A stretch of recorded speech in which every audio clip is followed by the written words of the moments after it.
Today's Bible reading is taken from Book of the Acts of the Apostles, chapter 7, verses 51 up to chapter 8, verses 1. Today's Gospel according to John, chapter 6, verses 30 to 35. Acts of the Apostles, chapter 7, verses 51 up to chapter 8, verses 1. You stiff-necked people with uncircumcised hearts and ears, you are just like your fathers. You always resist the Holy Spirit. Was there ever a prophet your father did not persecute? They even killed those who predicted the coming of the righteous one. And now you have betrayed and murdered him. You have received the law that was put into effect through angels but have not obeyed it. When they heard this, they were furious and gnashed their teeth at him.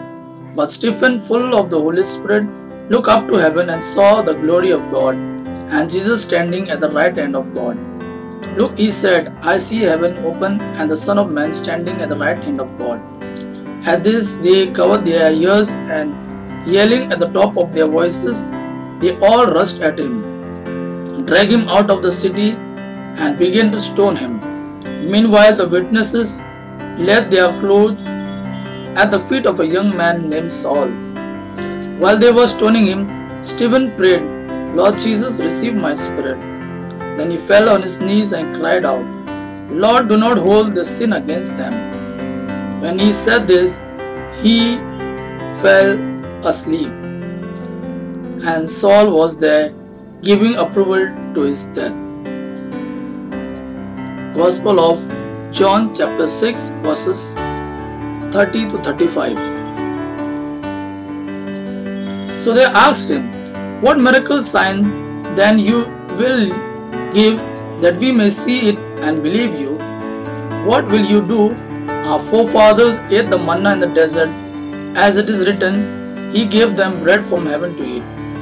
Jesus said to them, I tell you the truth. It is not Moses who has given you the bread from heaven, but it is my Father who gives you the true bread from heaven. For the bread of God is He who comes down from heaven and gives life to the world. Sir, they said, from now on, give us this bread. Then Jesus declared, I am the bread of life. He who comes to me will never go hungry, and he who believes in me will never be thirsty. Gospel of our Lord Jesus Christ. Praise the Lord Jesus Christ. May God our Father and His Son Jesus fill you with His mercy, peace and love. Amen.